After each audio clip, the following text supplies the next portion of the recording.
Chipotle seems to have worked out, but you did a couple that were difficult ones, so Herbalife or Valiant. They didn't work out. What would you say is the mistake you made in hindsight and that you would try to avoid in the future? Sure. So there's sort of 8 principles that have driven our investment success. And when we have veered from those 8 principles, we've lost money.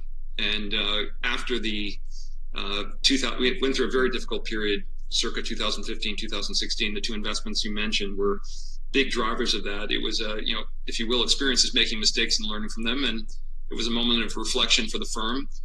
And I went back to the core principles that have driven our success for the first 12 years. And I had a member of the investment team literally engrave them in a stone tablet, not dissimilar from Moses' 10 Commandments. And I had that stone tablet put in what you might call a deal toy. It sits on everyone's desk in the office.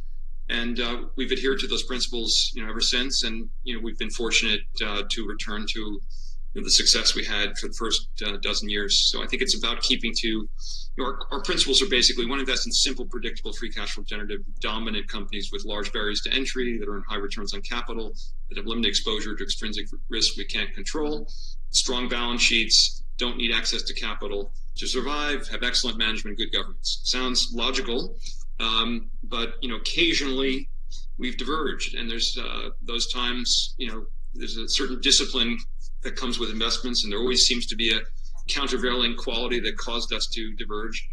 But in really each case where we've compromised on business quality or complexity, we've been harmed from an investment standpoint.